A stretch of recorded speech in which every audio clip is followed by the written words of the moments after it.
Through the Looking-Glass, and What Alice Found There, by Lewis Carroll. Child of the pure unclouded brow, and dreaming eyes of wonder, though time be fleet, and I and thou are half a life asunder, thy loving smile will surely hail the love-gift of a fairy tale. I have not seen thy sunny face, nor heard thy silver laughter, nor thought of me shall find a place in thy young life's hereafter. Enough that now thou wilt not fail to listen to my fairy tale. A tale begun in other days, when summer's suns were glowing, a simple chime that served to time the rhythm of o'er-rowing, whose echoes live in memory yet, though envious years would say, forget. Come, hearken then, ere voice of dread, with bitter tidings laden, shall summon to unwelcome bed a melancholy maiden. We are but older children dear, who fret to find our bedtime near. Without the frost, the blinding snow, the storm wind's moody madness, within a firelight's ruddy glow, a childhood's nest of gladness. The magic words shall hold thee fast, thou shalt not heed the raving blast. And though the shadow of a sigh may tremble through the story, for happy summer days gone by, and vanished summer glory, it shall not touch with breath of bale the pleasance of our fairy tale. Chapter 1. Looking-Glass House. One thing was certain, that the white kitten had had nothing to do with it. It was the black kitten's fault entirely, for the white kitten had been having its face washed by the old cat for the last quarter of an hour, and bearing it well, considering. So you see that it couldn't have had any hand in the mischief. The way Dinah washed her children's faces was this. First, she held the poor thing down by its ear with one paw, and then with the other paw she rubbed its face all over the wrong way, beginning at the nose, and just now, as I said it, she was hard at work on the white kitten, which was lying quite still and trying to purr, no doubt feeling that it was all meant for its good. But the black kitten had been finished up with earlier in the afternoon, and so, while Alice was sitting curled up in the corner of a great armchair, half talking to herself and half asleep, the kitten had been having a grand game of romps with the ball of worsted Alice had been trying to wind up, and had been rolling it up and down till it had all come undone again. And there it was, spread over the hearth-rug, all knots and tangles, with the kitten running after its own tail in the middle. "Oh, you wicked little thing," cried Alice, catching up the kitten, and giving it a little kiss to make it understand that it was in disgrace. "Really, Dinah ought to have taught you better manners. You ought, Dinah, you know you ought," she added, looking reproachfully at the old cat, and speaking in as cross a voice as she could manage. And then she scrambled back into the armchair, taking the kitten and the worsted with her, and began winding up the ball again. But she didn't get on very fast, and she was talking all the time, sometimes to the kitten, and sometimes to herself. Kitty sat very demurely on her knee, pretending to watch the progress of the winding ball, and, now and then, putting out one paw and gently touching the ball, as if it would be glad to help, if it might. "Do you know what tomorrow is, Kitty?" Alice began. "You'd have guessed if you'd been up in the window with me, only Dinah was making you tidy, so you couldn't. I was watching the boys getting in sticks for the bonfire, and it wants plenty of sticks, Kitty, only it got so cold, and it snowed so, they had to leave off. Never mind, Kitty, we'll go and see the bonfire tomorrow." Here Alice wound 2 or 3 more turns of the worsted round the kitten's neck, just to see how it would look. This led to a scramble, in which the ball rolled down upon the floor, and yards of it got unwound again. "Do you know, I was so angry, Kitty," Alice went on as soon as they were comfortably settled again, "when I saw all the mischief you had been doing. I was very nearly opening the window, and putting you out into the snow, and you'd have deserved it, you little mischievous darling. What have you got to say for yourself? Now, don't interrupt me," she went on, holding up one finger. "I'm going to tell you all your faults. Number 1, you squeaked twice while Dinah was washing your face this morning. Now you can't deny it, Kitty. I heard you. What's that you say?" pretending that the kitten was speaking. "Her paw went into your eye? Well, that's your fault for keeping your eyes open. If you'd shut them up tight, it wouldn't have happened. Now don't make any more excuses, but listen. Number 2, you pulled Snowdrop away by the tail as I had put down the saucer of milk before her. What, you were thirsty, were you? How do you know she wasn't thirsty too? Now for number 3, You unwound every bit of the worsted while I wasn't looking. That's 3 faults, Kitty, and you've not been punished for any of them yet. You know I'm saving up all your punishments for Wednesday week. Suppose they have saved up all my punishments, she went on, talking more to herself than the kitten. What would they have to do at the end of the year? I should be sent to prison, I suppose, when the day came. Or, let me see, suppose each punishment was to be going without a dinner. Then, when the miserable day came, I should have to go without 50 dinners at once. Well, I shouldn't mind that much. I'd far rather go without them than eat them. Do you hear the snow against the window panes, Kitty? How nice and soft it sounds. Just as if one was kissing the window all over outside. I wonder if the snow loves the trees and fields, that it kisses them so gently, and then it covers them up snug, you know, with a white quilt, and perhaps it says, "Go to sleep, darling, till the summer comes again." And when they wake up in the summer, Kitty, they dress themselves all in green and dance about whenever the wind blows. Oh, that's very pretty, cried Alice, dropping the ball of worsted to clap her hands. And I do so wish it was true. I'm sure the woods look sleepy in the autumn, when the leaves are getting brown. Kitty, can you play chess? Now, don't smile, my dear. I'm asking it seriously. Because, when we were playing just now, you watched just as if you understood it, and when I said check, you purred. Well, it was a nice check, Kitty. And really I might have won, if it hadn't been for that nasty knight that came wiggling down among my pieces. Kitty, dear, let's pretend. And here I wish I could tell you half the things Alice used to say, beginning with her favorite phrase, let's pretend. She had had quite a long argument with her sister only the day before, all because Alice had begun with, let's pretend we're kings and queens. And her sister, who liked being very exact, had argued that they couldn't, because they were only 2 of them, and Alice had been reduced at last to say, well, you can be one of them, then, and I'll be all the rest. And once she had really frightened her old nurse by shouting suddenly in her ear, Nurse, do let's pretend that I'm a hungry hyena, and you're a bone. But this is taking us away from Alice's speech to the kitten. Let's pretend that you're the Red Queen, Kitty. Do you know, I think if you sat up and folded your arms, you'd look exactly like her. Now do try, there's a dear. And Alice got the Red Queen off the table, and set it up before the kitten as a model for it to imitate. However, the thing didn't succeed principally, Alice said, because the kitten wouldn't fold its arms properly. So to punish it, she held it up to the looking-glass, that it might see how sulky it was. And if you're not good directly, she added, I'll put you through into the looking-glass house. How would you like that? Now if only you'll attend, Kitty, and not talk so much, I'll tell you all my ideas about looking-glass house. First, there's the room you can see through the glass. That's just the same as our drawing-room, only the things go the other way, and I can see all of it when I get upon the chair, all but the bit behind the fireplace. Oh, I do so wish I could see that bit. I want so much to know whether they've a fire in the winter. You never can tell, you know, unless our fire smokes, and then smoke comes up in that room too. But that may be only pretense, just to make it look as if they had a fire. Well then, the books are something like our books, only the words go the wrong way. I know that, because I've held up one of our books to the glass, and then they hold up one in the other room. How would you like to live in Looking-Glass House, Kitty? I wonder if they'd give you milk in there. Perhaps looking-glass milk isn't good to drink. But oh, Kitty, now we come to the passage. You can just see a little peep of the passage in Looking-Glass House, if you leave the door of our drawing-room wide open. And it's very like our passage as far as you can see, only you know it may be quite different on beyond. Oh, Kitty, how nice it would be if only we could get through into Looking-Glass House. I'm sure it's got, oh, such beautiful things in it. Let's pretend there's a way of getting through into it. Somehow, Kitty. Let's pretend the glass has got all soft like gauze, so that we can get through it. Why, it's turning into a sort of mist now, I declare. It'll be easy to get through. She was up on the chimney-piece while she said this, though she hardly knew how she had got there. And certainly the glass was beginning to melt away, just like a bright silvery mist. In another moment Alice was through the glass, and had jumped lightly down into the looking-glass room. The very first thing she did was to look whether there was a fire in the fireplace, and she was quite pleased to find that there was a real one, blazing away as brightly as the one she had left behind.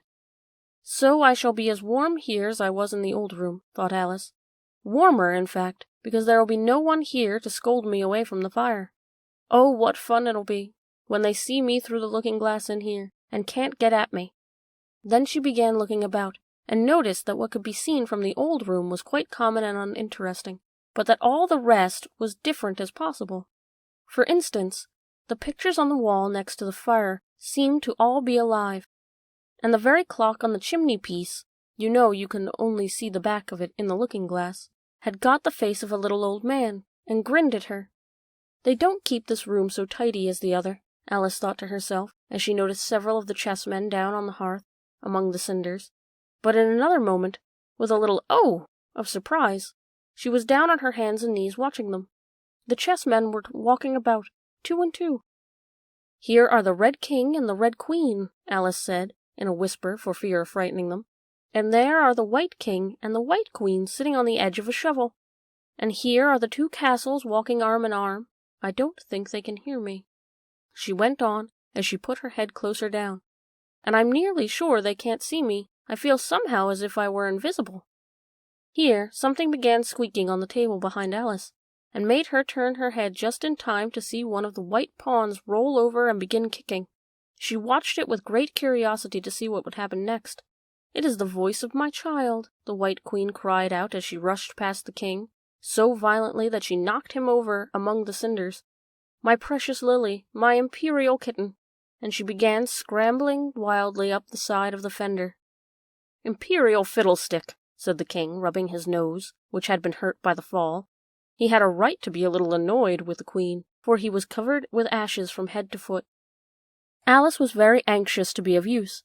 As the poor little Lily was nearly screaming herself into a fit, she hastily picked up the queen and set her on the table by the side of the noisy little daughter. The queen gasped and sat down. The rapid journey through the air had quite taken away her breath, and for a moment or two she could do nothing but hug the little Lily in silence.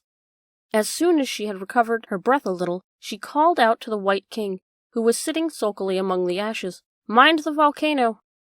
"What volcano?" said the king, looking up anxiously at the fire, as if he thought that was the most likely place to find one. "Blew me up," panted the queen, who was still a little out of breath. "Mind you come up the regular way. Don't get blown up." Alice watched the White King as he slowly struggled from bar to bar, till at last she said, "Why, you'll be hours and hours getting to the table at that rate. I'd far better help you, hadn't I?" But the king took no notice of the question. It was quite clear that he could neither hear her nor see her. So Alice picked him up very gently, and lifted him across more slowly than she had lifted the queen, that she mightn't take his breath away. But, before she put him on the table, she thought she might as well dust him a little. He was so covered with ashes. She said afterwards that she had never seen in all her life such a face as made by a king, when he found himself held in the air by an invisible hand, and being dusted. He was far too much astonished to cry out, but his eyes and his mouth went on getting larger and larger, and rounder, till his hand shook so with laughter that she nearly let him drop upon the floor. "Oh, please don't make such faces, my dear," she cried out, quite forgetting that the king couldn't hear her. "You make me laugh so hard I can hardly hold you. And don't keep your mouth so wide open. All the ashes will get into it. There, now I think you're tidy enough," she added, as she smoothed his hair, and set him upon the table near the queen.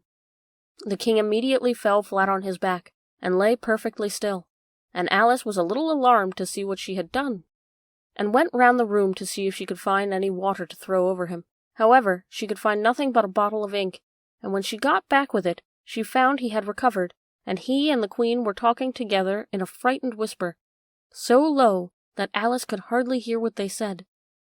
The king was saying, "I assure you, my dear, I turned cold to the very ends of my whiskers." To which the queen replied, "You haven't got any whiskers." "The horror of that moment," the king went on, "I shall never, never forget." "You will, though," the queen said, "if you don't make a memorandum of it." Alice looked on with great interest, as the king took an enormous memorandum book out of his pocket, and began writing. A sudden thought struck her, and she took hold of the end of the pencil, which came some way over his shoulder, and began writing for him. The poor king looked puzzled and unhappy, and struggled with the pencil for some time without saying anything, but Alice was too strong for him, and at last he panted out, My dear, I really must get a thinner pencil. I can't manage this one a bit. It writes all manner of things that I don't intend." "What manner of things?" said the Queen, looking over the book in which Alice had put, "The White Knight is sliding down the poker. He balances very badly. That's not a memorandum of your feelings." There was a book lying near Alice on the table, and while she sat watching the White King, for she was a little anxious about him, and had the ink all ready to throw over him in case he fainted again, she turned over the leaves to find something that she could not read. "For it's all in some language I do not know," she said to herself. She puzzled over this for some time, but at last a bright thought struck her. "Why, it's a looking-glass book, of course. And if I hold it up to the glass, the words will appear the right way again." This was the poem that Alice read. Jabberwocky. "'Twas brillig, and the slithy toves did gyre and gimble in the wabe. All mimsy were the borogoves, and the mome raths outgrabe. Beware the Jabberwock, my son, the jaws that bite, the claws that catch. Beware the Jubjub bird, and shun the frumious Bandersnatch. He took his vorpal sword in hand, long time the manxome foe he sought. So rested he by the Tumtum tree, and stood a while in thought. And as in uffish thought he stood, the Jabberwock with eyes of flame came whiffling through the Tolgee wood, and burbled as it came. 1-2, 1-2, and through, the vorpal blade went snicker-snack. He left it dead, and with its head he went galumphing back. And hast thou slain the Jabberwock? Come to my arms, O beamish boy. O frabjous day, callooh, callay, he chortled in his joy. 'Twas brillig, and the slithy toves did gyre and gimble in the wabe. All mimsy were the borogoves, and the mome raths outgrabe." "It seems very pretty," she said when she had finished it, "but it's rather hard to understand. You see, she didn't like to confess, even to herself, that she couldn't make it out at all. Somehow it seems to fill my head with ideas, only I don't know what they are. However, somebody killed something, that's clear at any rate. But oh," thought Alice, suddenly jumping up, "if I don't make haste I shall have to go through the looking-glass before I've seen what the rest of the house is like. Let's have a look at the garden first." She was out of the room in a moment, and ran down the stairs, or at least, it wasn't exactly running, but a new invention of hers for getting downstairs quickly and easily, as Alice said to herself. She just kept the tips of her fingers on the handrail, and floated gently on through the hall, and would have gone straight out at the door in the same way if she hadn't caught hold of the doorpost. She was getting a little giddy with so much floating in the air, and was rather glad to find herself walking again in the natural way. Chapter 2. The Garden of Live Flowers. "I should see the garden far better," said Alice to herself, "if I could get to the top of that hill. And there's a path that leads straight to it. At least, no, it doesn't do that," after going a few yards along the path, and turning several sharp corners. "But I suppose it will at last. But how curiously it twists. It's more like a corkscrew than a path. Well, this turn goes to the hill, I suppose. No, it doesn't. This goes straight back to the house. Well then, I'll try it the other way." And so she did, wandering up and down, and trying turn after turn, but always coming back to the house, do what she would. Indeed, once, when she turned a corner rather more quickly than usual, she ran against it before she could stop herself. "It's no use talking about it," said Alice, looking up at the house and pretending it was arguing with her. "I'm not going in again yet. I know I should have to get through the looking-glass again, back into the old room, and there'd be an end of all my adventures." So, resolutely turning her back upon the house, she set out once more down the path, determined to keep straight on until she got to the hill. For a few moments all went on well, and she was just saying, "I really shall do it this time," when the path gave a sudden twist and shook itself, as she described it afterwards, and the next moment she found herself actually walking in at the door. "Oh, it's too bad," she cried. "I never saw such a house for getting in the way. Never." However, there was the hill full in sight, so there was nothing to be done but start again. This time she came upon a large flower bed, with a border of daisies and a willow tree growing in the middle. "Oh, Tiger Lily," said Alice, addressing herself to one that was waving gracefully about in the wind, "I wish you could talk." "We can talk," said the Tiger Lily, "when there's anybody worth talking to." Alice was so astonished that she could not speak for a minute. It quite seemed to take her breath away. At length, as the tiger lily only went on waving about, she spoke again in a timid voice, almost in a whisper. "And can all the flowers talk?" "As well as you can," said the tiger lily, "and a great deal louder." "It isn't manners for us to begin, you know," said the rose. "And I really was wondering when you'd speak," said I to myself. "Her face has got some sense in it, though it's not a clever one. Still, you're the right color, and that goes a long way." "I don't care about the color," the tiger lily remarked. "And if only her petals curled up a little more, she'd be all right."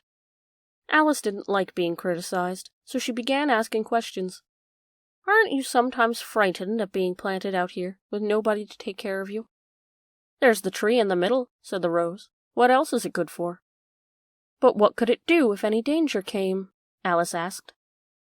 "It says bow wow," cried a daisy. "That's why its branches are called boughs." "Didn't you know that?" cried another daisy, and here they all began shouting together, till the air seemed quite full of little shrill voices. "Silence, every one of you," cried the tiger lily, waving itself passionately from side to side, and trembling with excitement. "They know I can't get at them," it panted, blending its quivering head towards Alice, "or they wouldn't dare do it."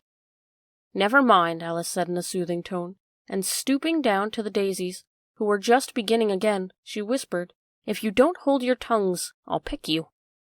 There was a silence in a moment, and several of the pink daisies turned white. "That's right," said the tiger lily. "The daisies are the worst of all. When one speaks, they all begin together, and it's enough to make one wither to hear the way they go on." "How is it you can all talk so nicely?" Alice asked, hoping to get it into a better temper by a compliment. "I've been in many gardens before, but none of the flowers could talk." "Put your hand down and feel the ground," said the tiger lily. "Then you'll know why." Alice did so. "It's very hard," she said, "but I don't see what that has to do with it." "In most gardens," the tiger lily said, "they make the beds too soft so that the flowers are always asleep." This sounded a very good reason, and Alice was quite pleased to know it. "I never thought of that before," she said. "It's my opinion that you never think at all," the rose said in a rather severe tone. "I never saw anybody that looked stupider," a violet said, so suddenly that Alice quite jumped, for she hadn't spoken before. "Hold your tongue," cried the tiger lily, "as if you ever saw anybody. You keep your head under the leaves, and snore away there, till you know no more what's going on in the world than if you were a bud." "Are there any more people in the garden besides me?" Alice said, not choosing to notice the rose's last remark. "There's one other flower in the garden that can move about like you," said the rose. "I wonder how you do it." "You're always wondering," said the tiger lily. "But she's more bushy than you are." "Is she like me?" Alice asked eagerly, for the thought crossed her mind. "There's another little girl in the garden somewhere?" "Well, she has the same awkward shape as you," the rose said, "but she's redder, and her petals are shorter, I think." "Her petals are all done up close, almost like a dahlia," the tiger lily interrupted. "Not tumbled about anyhow, like yours." "But that's not your fault," the rose added kindly. "You're beginning to fade, you know, and then one can't help one's petals getting a little untidy." Alice didn't like this idea at all, so, to change the subject, she asked, "Does she ever come out here?" "I dare say you'll see her soon," said the rose. "She's one of the thorny kind." "Where does she wear the thorns?" Alice asked with some curiosity. "Why, all round her head, of course," the rose replied. "I was wondering you hadn't got some too. I thought it was the regular rule."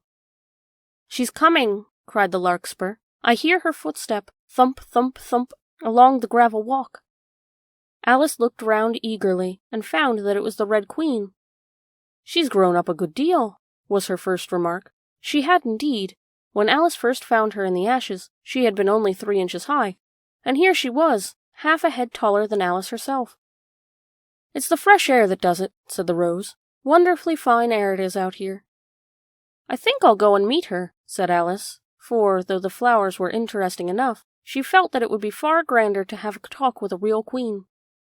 "You can't possibly do that," said the rose. "I should advise you to walk the other way." This sounded nonsense to Alice, so she said nothing, but set off at once towards the Red Queen. To surprise her, she lost sight of her in a moment, and found herself walking back in at the front door again. A little provoked, she drew back, and after looking everywhere for the Queen, whom she spied out at last a long way off, she thought she would try the plan, this time walking in the opposite direction. It succeeded beautifully. She had not been walking a minute before she found herself face to face with the Red Queen, and full in sight of the hill she had been so long aiming at. "Where do you come from?" said the Red Queen, "and where are you going? Look up, speak nicely, and don't twiddle your fingers all the time."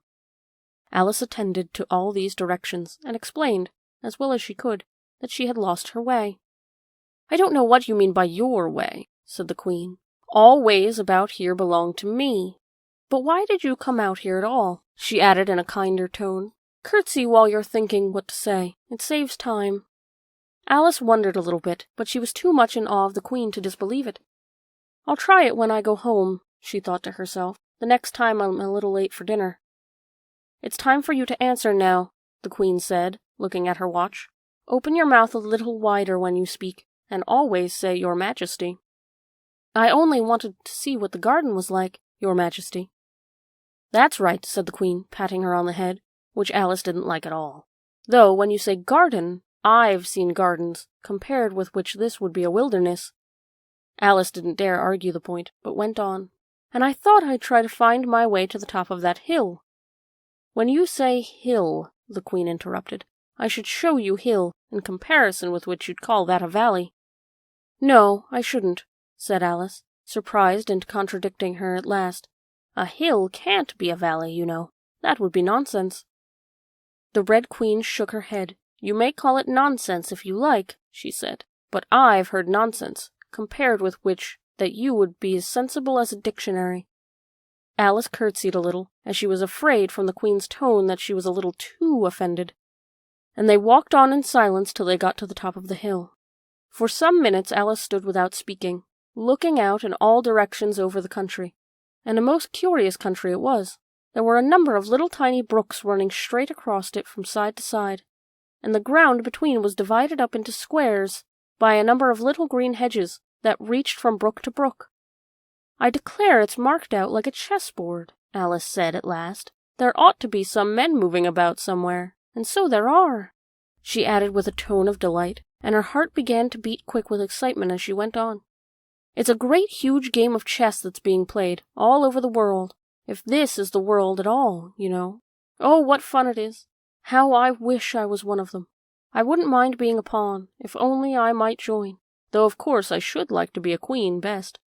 She glanced rather shyly at the real Queen as she said this, but her companion only smiled pleasantly and said, "That's easily managed. You can be the White Queen's pawn if you like, as Lily's too young to play, and you're in the second square to begin with. When you get to the 8th square, you'll be a queen." Just at this moment, somehow or other, they began to run. Alice never could quite make out, in thinking it over afterwards, how it was that they had began. All she remembers is that they were running hand in hand, and the Queen went so fast that it was all she could do to keep up with her, and still the Queen kept crying, "Faster, faster!" But Alice felt she could not go faster, though she had not breath left to say so. The most curious part of the thing was that the trees and the other things round them never changed their places at all. However fast they went, they never seemed to pass anything. "I wonder if all the things move along with us," thought poor puzzled Alice, and the Queen seemed to guess at her thoughts, for she cried, "Faster! Don't try to talk." Not that Alice had any idea of doing that. She felt as if she would never be able to talk again. She was getting so much out of breath, and still the Queen cried, "Faster, faster!" and dragged her along. "Are we nearly there?" Alice managed to pant out at last. "Nearly there," the Queen repeated. "Why, we passed it 10 minutes ago. Faster!" And they ran on for a time in silence, with the wind whistling in Alice's ears, and almost blowing her hair off her head, she fancied. "Now, now," cried the Queen. "Faster, faster!" And they went so fast that at last they seemed to skim through the air, hardly touching the ground with their feet, till suddenly, just as Alice was getting quite exhausted, they stopped, and she found herself sitting on the ground, breathless and giddy.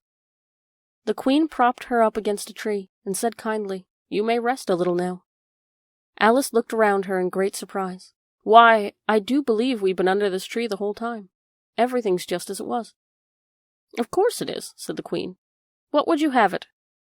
"Well, in our country," said Alice, still panting a little, "you'd generally get to somewhere else, if you ran very fast for a long time, as we've been doing." "A slow sort of country," said the Queen. "Now here, you see, it takes all the running you can do to keep in the same place. If you want to get to somewhere else, you must run at least twice as fast as that." "I'd rather not try, please," said Alice. "I'm quite content to stay here, only I am so hot and thirsty." "I know what you'd like," the Queen said good-naturedly, taking a little box out of her pocket. "Have a biscuit?" Alice thought it would not be civil to say no, though it wasn't at all what she wanted. She took it and ate it as well as she could, and it was very dry, and she thought she had never been so nearly choked in all her life.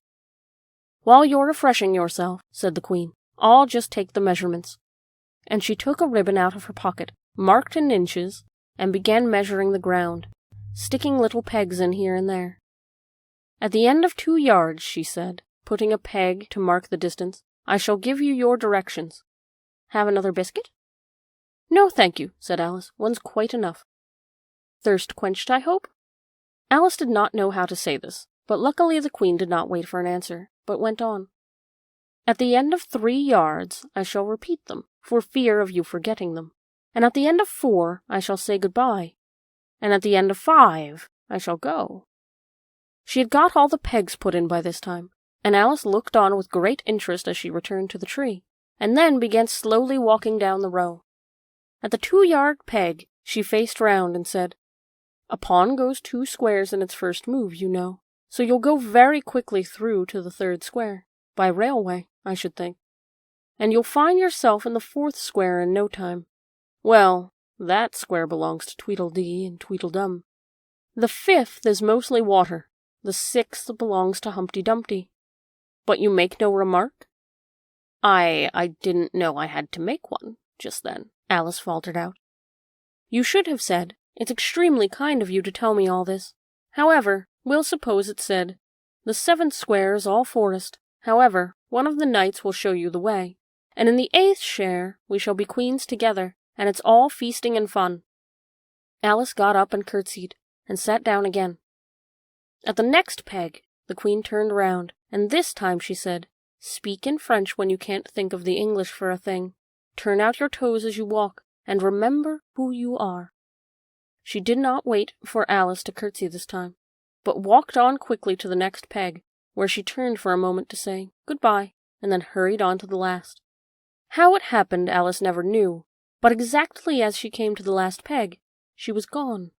Whether she vanished into the air, or whether she ran quickly into the wood, as she can run very fast, thought Alice, there was no way of guessing. But she was gone, and Alice began to remember that she was a pawn, and that it would soon be time for her to move,